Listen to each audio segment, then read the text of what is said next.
And while I pump up my mountain bike, I put together a little PowerPoint presentation of where Dale is at the current moment. And he flew out to Arizona just to get away from it all for a little while. And just want to give a big shout out to Big Dale out in Arizona, brother. This is for you.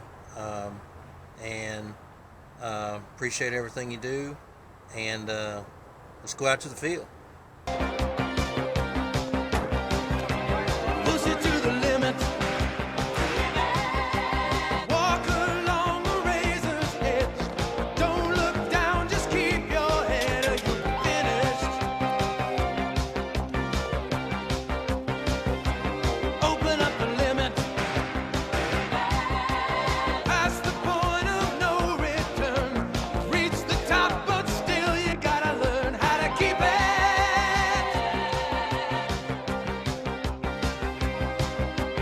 Hit the wheel and double the stakes. Throttle wide open like a bat out of hell. You crash the gate. Crash the gate. All right, guys. So I got my pack, got my mountain bike, and the colors here in Kentucky and the bluegrass region are absolutely beautiful this time of year, mid to late October. So it's a beautiful day. I don't expect to see much deer action. We're just going to get some deer tracking out, feed them a little bit, try to get them coming in here. But I know there's some monster bucks in this area.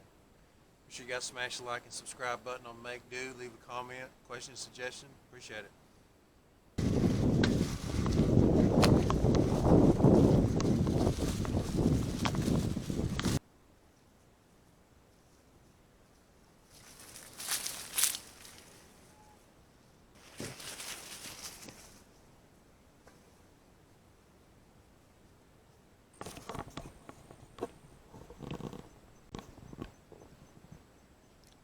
Good spot.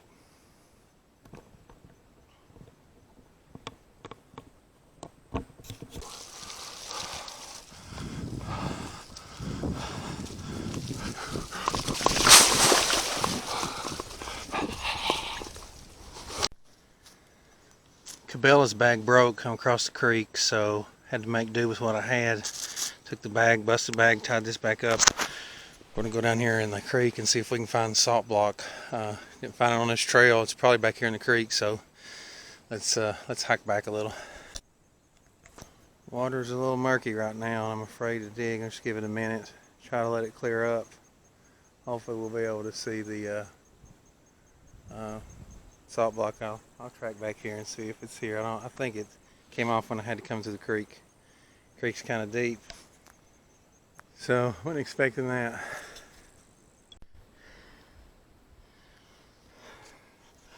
I had to pedal back here about a half a mile.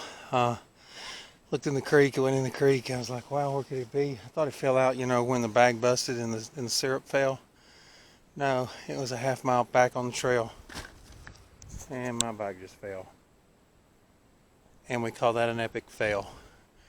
And y'all be good little boys and girls so you don't go to hell.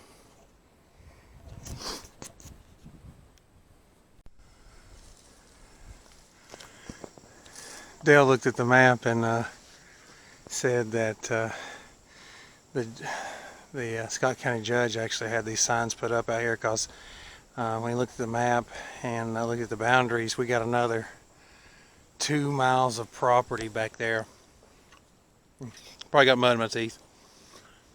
2 miles of property back there we can hunt, so just going to maybe relocate away from these people shooting guns. There's no guns allowed, but there's someone back probably on a private property though. So last 3 times I've been here, they've been target practicing. It's not good for deer, so I'm going to get as far away from them as I can on this side. Try to find a clear cut trail they're using coming in. These deer are not like southwest Virginia, southeast Kentucky deer that like to stay on top of hills. Excuse me. These deer like to stay down in the bottoms. It's like they're these Kentucky Creek bottom bucks, as my friend would say on one of the outdoor channels. shout out to him. Anyway, let's go up here and try to find us. If I don't like what I see up here, we'll just stick with what I got, because what I got back here is pretty good too. We already cleared those shooting lanes too, as you guys seen from one of the other shows. So let's explore a little. Hike back in here a ways, and it's just really thick. So you're probably just going to stick with where I am. May just twist the brine around a little bit, give me a little bit more room to draw on my bow. I think the attractant will bring them in. There's a lot of gray squirrels here because they know that they can't be hunted. They know that no one can use a gun here. So they're just like taunting me. It's like they're doing acrobats in front of me, like a little circus show for squirrels.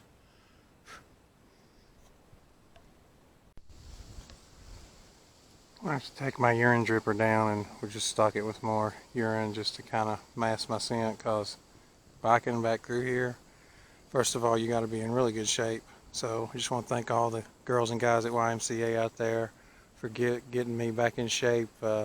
G, Joni, Big Mike, just want to say thanks, guys, for getting me motivated, and all the trainers there, really cool. Probably the best shape I've ever been in my life. But you better be in great shape if you're going to use a mountain bike to bow hunt. Nothing like four-wheelers is easy. This is the hardest hunting I've ever done in my life.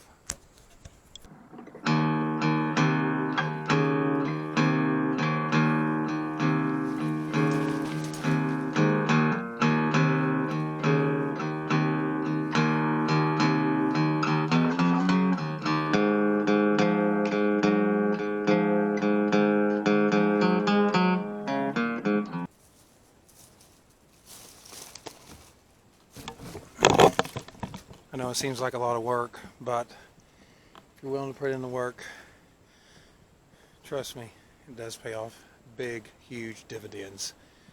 What we like to call in the stock market. This is in the deer market, though. Like trading in both markets.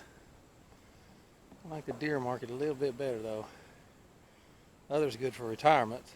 This is good for your soul. My salt block set up. Attractant, move my blind around, and then this is totally drenched. So for you all watching at home, if you choose to mountain bike to hunt, which we're put in a situation where we can't bring four-wheelers back there or motorcycles, I always bring a change of clothes. So what I have here, a couple shirts. One of my favorite bow hunting shirts by Mossy Oak. I love this shirt, but it's a little warm right now. It's supposed to cool off. I think I may go with another different color Mossy Oak. It's a little bit thinner too. So crucial that you have a change of clothes if you have to use a mountain bike where you're going, because you're going to sweat a lot. It's almost like I'm back at the steam room at the gym.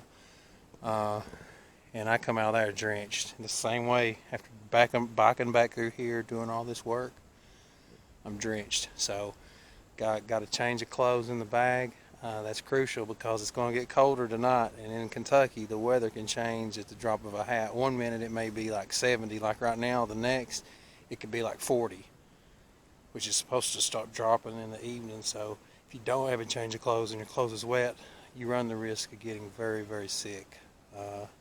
So you don't want that to happen. And then if you're in a situation where you're not prepared, it could really turn bad. So that's why you always need to have your lighter, cigarette lighter, or butane lighter is the best. They also got USB electronic lighters. Those are really good.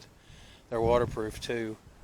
You can use those in case you are in a situation that have enough water and food to last you at least 2 or 3 days if you do get lost. I have got lost in situations like this, especially going through like my first master's degree at Morehead State. Stayed lost for like 2 days in the woods, and it was not fun. I'm just glad I had enough to survive.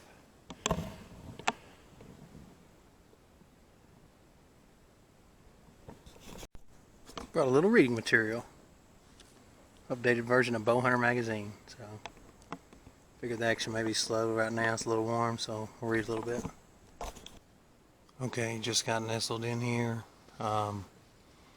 Put out some active scrape. Actually, I created the scrape. I just poured the active scrape urine in the scrape, and then of course I put the salt block and the apple syrup out, and it's kind of still really warm. I don't expect to see much action tonight, so I'm just gonna sit in here and chill out a little bit, and hopefully something will come in the evening. It's supposed to get cooler, so it's supposed to start cooling down like 50, 51, 49, somewhere through there, I think. So if that happens, and it's a quick shift, we may see some deer actually come through here, because we're set up really close to like a little creek bottom, and there's a lot of trails, but at the same time, on public land, you have to be willing to go back kind of away from everybody. That's what I've done in this case. Kind of went back away from the other hunters. I don't want to step on anybody's toes, and just to see what will happen. So let's sit in here and get nice and cozy. Hopefully something will come in.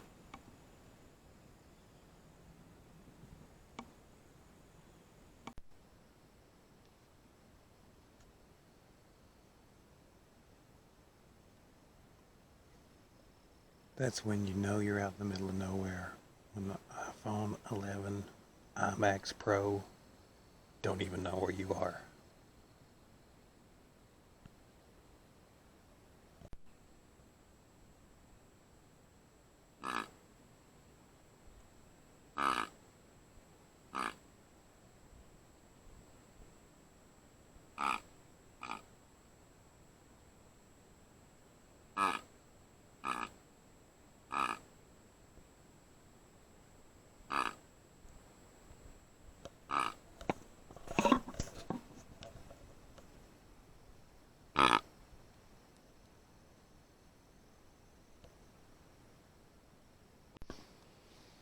We're losing daylight quickly, so I'm gonna try to back out of here and use one of the bow slings Cameraman Dale gave me. You can sling it around your back, and you don't have to strap it to your backpack bow harness, so maybe see some out in the field. That's what actually happened last time, but had the bow strapped in and wasn't using the sling. If I'd been using the sling, I probably could have maybe got a shot. I've not seen anything but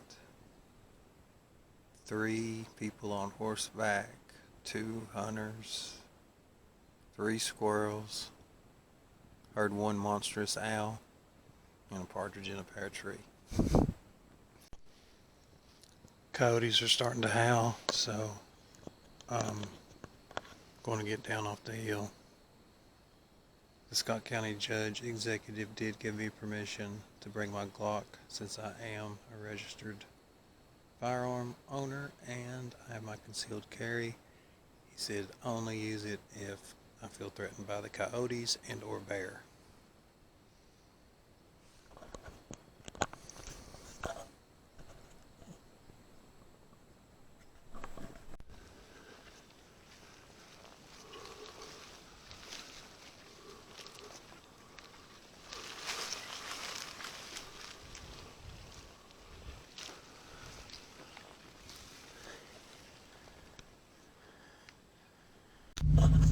So, no deer on these last 2 days we documented with the show, but you know, it's still it's just late October, so we're just going to try and see if we can get on. Saw a lot of other tree stands up, so may try to back away and relocate to a different area. I didn't think there'd be any hunters back as far back as we were, but they are. So anyway, guys, be sure you like and subscribe to the channel. Appreciate all the comments, suggestions, questions, concerns. We love you. God bless.